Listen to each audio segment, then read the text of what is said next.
Hello everybody. Let us start our next point, staffing.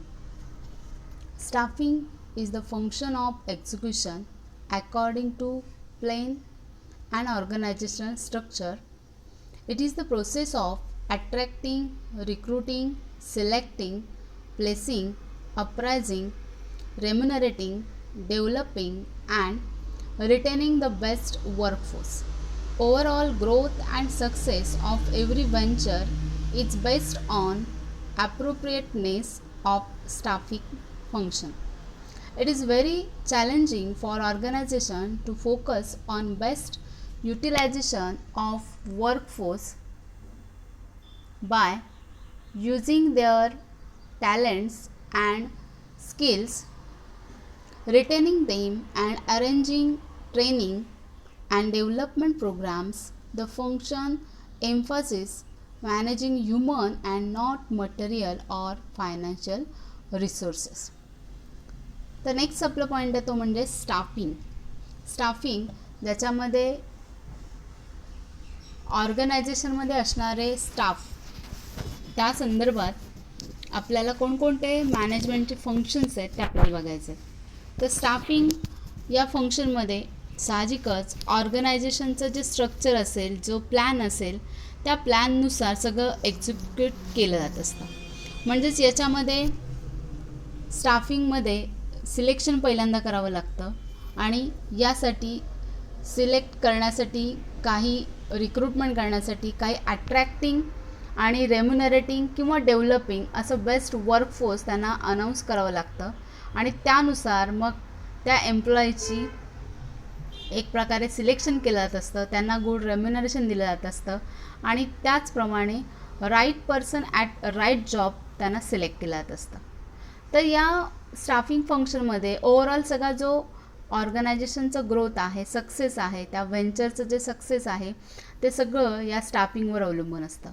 कारण staff members जर चांगल्या प्रकारे एफिशियंटली, फ्लुएंटली त्यांचं स्किल यूज करून जर फंक्शन करत असतील किंवा ऑर्गनायझेशनचं जे वर्क करत असतील तर साहजिकच त्या ऑर्गनायझेशनचं प्रॉफिट जो आहे तो वाढण्यास मदत होत असते. म्हणजेच त्या ऑर्गनायझेशनची एफिशियन्सी वाढत जात असते आणि ती मग ऑर्गनायझेशन प्रॉफिटमध्ये येऊ शकतो. It is very challenging for organisation to focus on best utilisation of workforce. म्हणजे याच्यामध्ये ऑर्गनायझेशन एक प्रकारे त्यांच्याकडे जे असणारे वर्कफोर्स आहे किंवा रिसोर्सेस आहेत त्यांचं युटिलाइज म्हणजे ऑप्टिमम युटिलायझेशन केलं जात असतं. म्हणजेच त्या एम्प्लॉईजपैकी ज्यावेळी सिलेक्शन केलं जात असतं त्यावेळी त्यांच्याकडे असणारं टॅलेंट, स्किल, त्याचप्रमाणे त्यासाठी पहिल्यांदा त्यांची रिक्रूट केल्यानंतर त्यांना ट्रेनिंग दिलं जात असतं, त्याचप्रमाणे काही डेव्हलपमेंट प्रोग्राम्स राबवले जात असतात आणि त्याप्रमाणे मग त्या फंक्शन जो स्टाफिंगचा आहे त्याप्रमाणे मग मॅनेज केलं जात असतं. सगळं ह्युमन आणि नॉन मटेरियल किंवा फायनान्शियल रिसोर्सेस असतील त्या सगळ्यांवर कॉन्सन्ट्रेट केलं जात असतं. The need of staffing arises since the initial period of organization due to promotion, transfer, business expansion, retirement, resignation, accidents, death of employees, etc. Vacancies are created in organization. In this context, staffing function plays very important role in organization. Right person at right job with right pay is the basic principle of staffing. म्हणजे या स्टाफिंगमध्ये जेव्हा selection केलं जात असतं तेव्हा अनेक प्रकारचे services त्या एम्प्लॉईजसाठी दिल्या जात असतात. म्हणजेच ज्यावेळी बिझनेस एक्सपान्शन करायचं असेल तर रिटायरमेंटचा प्लॅन कोणता आहे, रेजिग्नेशन कोणत्या पद्धतीने केलं जातं आहे, त्यांना ॲक्सिडेंट झालं असेल तर त्याच्यावर कोणकोणत्या प्रकारचे LIC दिल्या जात असतात किंवा एखाद्या एम्प्लॉईची डेथ झाली तर या सर्व गोष्टींचा विचार करून त्याप्रमाणे मग या स्टाफिंगमध्येच म्हणजेच त्या एम्प्लॉईजचं ज्यावेळी एक प्रकारे व्यवस्थापन मॅनेजमेंट केलं जात असतं तर त्यावेळी या सर्व गोष्टी बघितल्या जातात आणि त्यानुसारच मग या ऑर्गनायझेशनमध्ये वॅकन्सी क्रिएट केल्या जात असतात. तर याच्यामध्ये स्टाफिंग फंक्शनमध्ये बेसिक प्रिन्सिपल आहे ते म्हणजेच right person at right job with right pay. म्हणजेच त्यांना राईट जॉब दिला जात असताना त्यांना राईट रेम्युनरेशनसुद्धा चांगल्या पद्धतीने पे केलं जात असतं. तर नेक्स्ट आपल्याला बघायचं ते म्हणजे definition. Theo Hyman. The staffing function pertains to the recruitment, selection, development, training and compensation of subordinate managers. म्हणजे याच्यामध्ये हा जो थिओ हेमन आहे याच्या पद्धतीने आपण जी डेफिनेशन बघणार आहोत ती म्हणजे अशी आहे की the staffing function retains to the recruitment, selection, development, training and compensation of subordinate of work. म्हणजेच यामध्ये जेव्हा एम्प्लॉयची रिक्रुटमेंट केली जात असते तेव्हा सिलेक्शन असेल किंवा डेव्हलपमेंट असेल, ट्रेनिंग असेल किंवा कॉम्पन्सेशन असेल, यामध्ये सर्वांचा विचार या मॅनेजरलाच म्हणजे या स्टाफिंग फंक्शनमध्ये त्यांना एक वेगळं रेम्युनरेशन दिलं जात असतं. त्याला आपण स्टाफिंग असं म्हणतो. त्याचप्रमाणे Luther Gulick, staffing is the whole personnel function of bringing in and training the staff and maintaining favourable condition of work. म्हणजेच लुथर गुलिक याच्याप्रमाणे हे जे स्टाफिंग आहे याच्यामध्ये जे स्टाफ मेंबर आहेत त्यांना एकत्र आणलं जातं, त्यांना ट्रेनिंग दिलं जात असतं आणि त्याप्रमाणे मग त्यांना कामाची म्हणजेच त्या ठिकाणी favourable condition of work create केलं जात असतं. म्हणजेच त्यामध्ये सर्व जे एम्प्लॉईज आहेत त्यांना एकत्र आणलं जात असतं आणि त्याच्यामध्ये त्यांना ट्रेनिंग दिल्यानंतर तिथे चांगलं काम करता येईल अशा पद्धतीची एक फेवरेबल कंडिशन किंवा ती परिस्थिती निर्माण केली जात असते. त्याला आपण स्टाफिंग असं म्हणतो. त्याचप्रमाणे Benjamin, staffing is the process involved in identifying, accessing, placing, evaluating and directing individual at work. म्हणजेच बेंजामिन याच्या म्हणण्याप्रमाणे स्टाफिंग म्हणजे काय की याच्यामध्ये एम्प्लॉईज जे आहेत त्यांना आयडेंटिफाय केलं जात असतं, त्याचप्रमाणे त्यांचं असेसिंग केलं जात असतं, तसेच त्यांना एका राईट प्लेसला त्यांना राईट जॉब दिला जात असतो, त्याचप्रमाणे त्यांचं इव्हॅल्युएशन केलं जात असतं आणि इंडिव्हिज्युअल त्यांचं जे वर्क आहे त्या संदर्भात त्यांना मार्गदर्शन केलं जात असतं. असं बेंजामिन यांच्या म्हणण्यानुसार त्याला आपण स्टाफिंग असं म्हणतो. ओके, नेक्स्ट आपल्याला बघायचं आहे ते म्हणजे importance of staffing.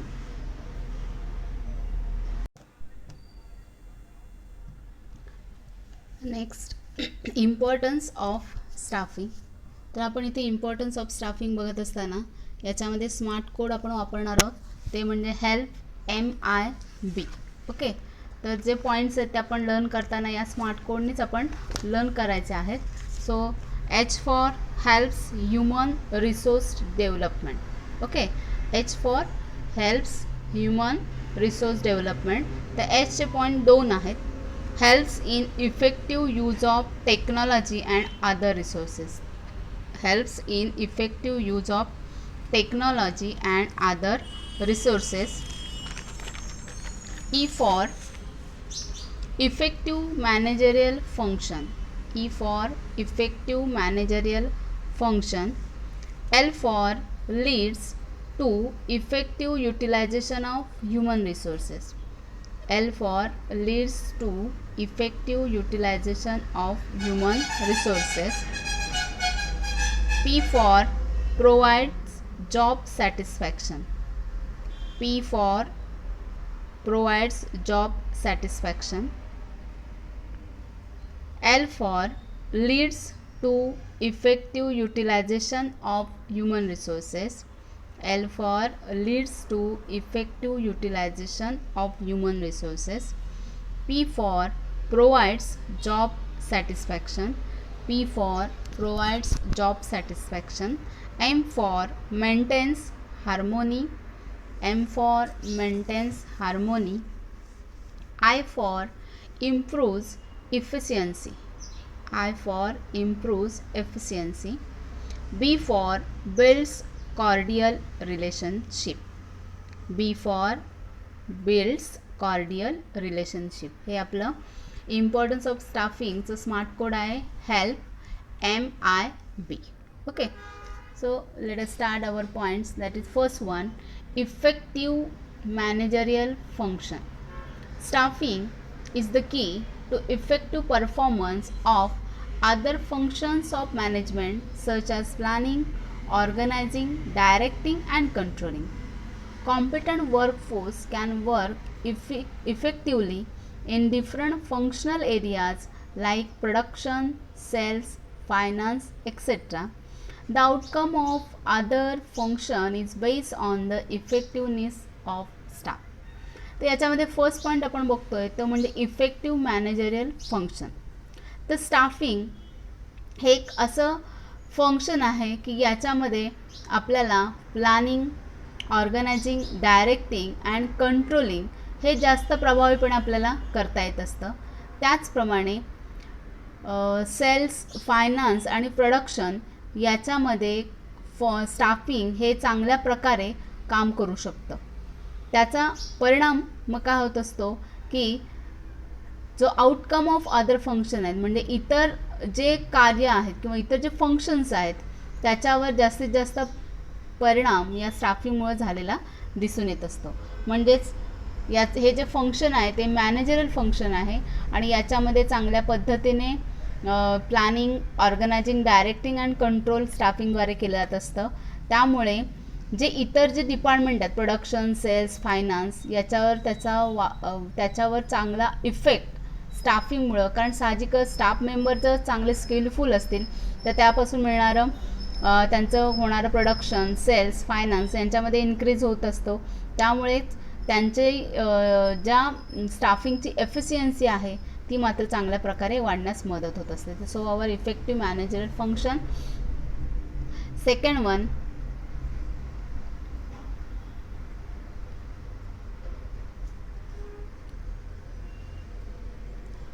leads to effective utilization of human resources. Staffing function leads to effective utilization of human resources, that is workforce. Proper care is taken at every stage such as recruitment, selection, placement, remuneration, training, development, etc. Excessive burden of work is avoided. Optimum utilization of human resources result in improvement in performance and progress of organization. So our second point leads to effective utilization of human resources.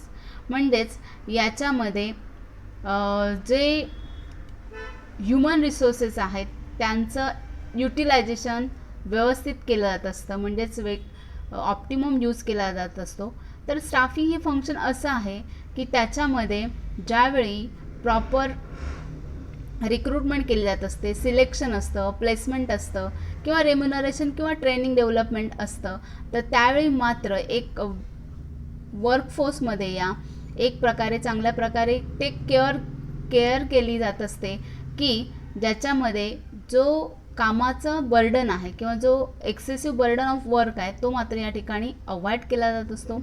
म्हणजेच या human रिसोर्सचा optimum utilise केल्यामुळं एक प्रकारे performance आणि progress त्या ऑर्गनायझेशनची त्याच्यामध्ये improvement दिसून येत असतं किंवा तो जो येणारा रिझल्ट आहे तो चांगल्या पद्धतीने इम्प्रूव्ह झालेला दिसून येत असतो. म्हणजेच या ठिकाणी एक प्रकारे स्टाफिंग करत असताना या सर्व गोष्टींचा विचार करूनच मग जे कामाचं लोड आहे, बर्डन ऑफ वर्क आहे तो या ठिकाणी अवॉइड केला जात असतो. मग साहजिकच त्या ऑर्गनायझेशनची इम्प्रूव्हमेंट आणि ग्रोथ एक्सपान्शन होण्यास मदत होत असते. Next, builds cordial relationship. This function is helpful in building healthy relationship among all levels of employees in the organization. A smooth human relation is the key to better communication and coordination of managerial efforts in an organization. तर next जे आपलं आहे ते म्हणजे builds cordial relationship. म्हणजेच या फंक्शनमुळं एक प्रकारे त्या ऑर्गनायझेशनमध्ये हेल्दी एन्व्हायरमेंट तयार होत असतं, म्हणजे हेल्दी रिलेशनशिप तयार होत असते सगळ्या लेवलचे जे एम्प्लॉईज आहेत त्यांच्यामध्ये. म्हणजेच यामध्ये ज्यावेळी स्मूथ एक ह्युमन रिलेशन होत असतं, तर त्यावेळी मात्र चांगला त्यांच्यामध्ये होणारे जे कम्युनिकेशन आहे, कोऑर्डिनेशन आहे, या स्टाफिंगमुळं एक प्रकारे सुरळीत म्हणजे स्मूथ फंक्शन त्या ऑर्गनायझेशनमध्ये, म्हणजेच जे ऑल लेवल्स ऑफ एम्प्लॉईज आहेत त्यांच्यामध्ये कोऑर्डिनेशन आणि कम्युनिकेशन चांगल्या प्रकारे होत असतं. त्यामुळे एक प्रकारे हेल्दी रिलेशनशिप तयार होत असते, ज्याला आपण कॉर्डियल रिलेशनशिप असं म्हणतो, आणि हे फक्त स्टाफिंगमुळं शक्य होत असतं. Next, helps human resource development. तर फोर्थ पॉईंट जो आपला तो helps human resource development. Skill and experience employee is an asset of business organization. Staffing helps to inculcate the organization culture into employees. It trains and develops the existing workforce. It also ensures smooth functioning of all managerial aspect of the business organization. So our next point, that is helps human resource development, that is HRD. तर याच्यामध्ये जे skill आणि experience employees असतात हे त्या business ऑर्गनायझेशनची एक प्रकारे asset असते, आणि या स्टाफिंगमुळं काय होत असतं की त्यांच्यामध्ये ऑर्गनायझेशन कल्चर एक प्रकारे त्या एम्प्लॉईजमध्ये दिसून येत असतं. म्हणजेच त्या स्टाफिंगमध्ये एक प्रकारे ज्याला आपण कॅल्क्युलेट जिथं म्हणतो आपण, ते ऑर्गनायझेशन कल्चर त्यामध्ये दिसून येत असतं.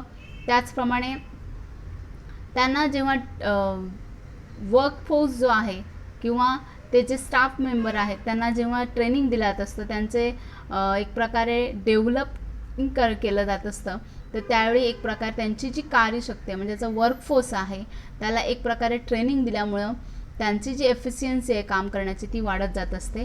त्याचप्रमाणे यामध्ये इतर जी फंक्शन्स आहेत म्हणजेच smooth functioning of manager aspect of business organisation they also ensures, म्हणजेच त्याच्यामध्ये सुद्धा एक प्रकारे व्यवस्थापकीय जी कार्य आहेत ती चांगल्या पद्धतीने होण्यास मदत होत असते, त्याला आपण ह्युमन रिसोर्स डेव्हलपमेंट असं म्हणतो.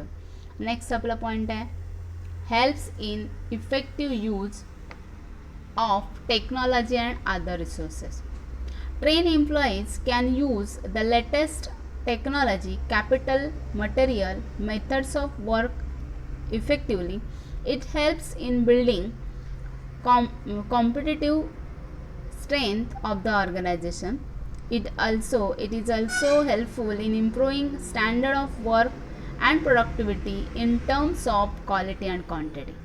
So next point, याच्यामध्ये helps in effective use of technology and other resources. म्हणजेच या स्टाफिंग फंक्शनमुळे एक प्रकारे जी टेक्नॉलॉजी आहे आणि इतर ज्या अदर रिसोर्सेस आहेत त्यांचा इफेक्टिव्ह यूज केला जात असतो. म्हणजेच जे ट्रेन एम्प्लॉईज आहेत ते जी लेटेस्ट टेक्नॉलॉजी आहे त्यांचा वापर चांगल्या पद्धतीने करू शकतात. त्याचप्रमाणे कॅपिटल, मटेरियल आणि मेथड्स ऑफ वर्क आहेत ते एक प्रकारे चांगल्या पद्धतीने वापर करू शकतात, आणि त्यामुळं एक कॉम्पिटिटिव्ह स्ट्रेंथ त्या ऑर्गनायझेशनमध्ये तयार होत असते, आणि त्या वर्कचा एक प्रकारे स्टँडर्ड वाढण्यास मदत होत असते. आणि साहजिकच क्वालिटी आणि क्वांटिटी याच्यामुळे प्रोडक्टिव्हिटीमुळे ती क्वालिटी आणि क्वांटिटीसुद्धा चांगल्या पद्धतीने वाढत असते. त्यालाच आपण helps in effective use of technology and other resources असं म्हणतो. Next, improves efficiency. आता याच्यामध्ये इम्प्रूव्ज एफिशियन्सीमध्ये training and development programmes are offered to the employees for self development and organizational development. Through proper selection, the organization gets quality employees, and through proper training, the performance level of the employees can be improved. म्हणजेच याच्यामध्ये next जो point आहे तो म्हणजे improves efficiency. मग यामध्ये जे employees आहेत त्यांना ट्रेनिंग आणि डेव्हलपमेंट प्रोग्राम त्या ऑर्गनायझेशनमध्ये राबवले जात असतात. त्यामुळे एम्प्लॉईज जे आहेत ते सेल्फ डेव्हलप त्यांच्यामध्ये होत असते, आणि याच्यामध्ये प्रॉपर सिलेक्शन केल्यामुळे ऑर्गनायझेशनला एक चांगल्या क्वालिटीचा एम्प्लॉईज मिळत असतो, आणि साहजिकच त्यामुळे जे ज्यांना एम्प्लॉईजला दिलेलं आहे त्यांचा परफॉर्मन्स लेवलसुद्धा चांगल्या प्रकारे इम्प्रूव्ह होताना दिसून येत असतं, ज्याच्यामुळे क्वालिटी आणि क्वांटिटी चांगल्या पद्धतीने वाढू शकते. त्याला आपण इम्प्रूव्ह एफिशियन्सी असं म्हणतो. Next, long term effect. Qualified, efficient and skillful workforce is always an asset of the organization. Proper selection of employees leads the organization towards the path of success. Naturally, long-term positive effects can be observed on the efficiency of an organization. So our next point, that is long-term effect. तर याच्यामध्ये लक्षात घ्या, जे qualified आहेत, efficient आहेत आणि skilful जे employees आहेत त्यांनाच हे म्हणजेच त्या ऑर्गनायझेशनची एक प्रकारे ॲसेट असते. त्यामुळे ज्यावेळी प्रॉपर सिलेक्शन केलं जात असतं एम्प्लॉईजचं, त्यावेळी मात्र त्या ऑर्गनायझेशनला एक प्रकारे सक्सेस जो असतो त्या सक्सेसच्या वाटेवर एक प्रकारे हे जे क्वालिफाईड एम्प्लॉईज असतील, एफिशियंट स्किलफुल वर्कफोर्स असेल, ते आपल्याला लीड्स करताना दिसून येतं. त्यामुळे साहजिकच याच्यामध्ये ऑर्गनायझेशनच्या एफिशियन्सीवर एक लाँग टर्म आणि पॉझिटिव्ह इफेक्ट आपल्याला झालेला दिसून येत असतो. कारण याच्यामध्ये स्टाफिंगमध्ये right job at right place at right pay. So that's why here they take qualified, efficient and skillful workforce, so that is the asset of the organization. So it is affects on the positive effect of the efficiency of the employees or organization. Okay, so next point, that is essential contribution. Staffing ensures the community continuity and growth of the organization through development of employees. Selection is based on the ability of the positive prospective employees, so that organization can meet the future changes wisely. Therefore, the contribution of the staff is their future roles in taken into account in staffing function. So our next point, that is essential contribution. तर या ठिकाणी staffing ensure the continuity and growth of organisation through development of employees. म्हणजेच याच्यामध्ये ज्यावेळी ऑर्गनायझेशनची growth होत असते त्यावेळी मात्र एक प्रकारे त्यात सातत्य, ज्याला आपण कंटिन्युटी त्या ऑर्गनायझेशनमध्ये दिसून येत असते, ते फक्त स्टाफिंगमुळे शक्य होत असतं. त्याचप्रमाणे ज्यावेळी सिलेक्शन केलं जात असते त्यावेळी त्या एम्प्लॉयची एबिलिटी काय आहे त्याच्यावरच ते सिलेक्शन केलं जात असल्यामुळे या ऑर्गनायझेशनला फ्युचर ज्यावेळी चॅलेंजेस फेस करावे लागतात त्यावेळी कोणत्या प्रकारे प्रॉब्लेम येऊ शकत नाहीत, किंवा ते फ्युचर जे चॅलेंजेस आहेत ते फेस करण्याची त्यांच्यामध्ये एक प्रकारे ताकद येत असते.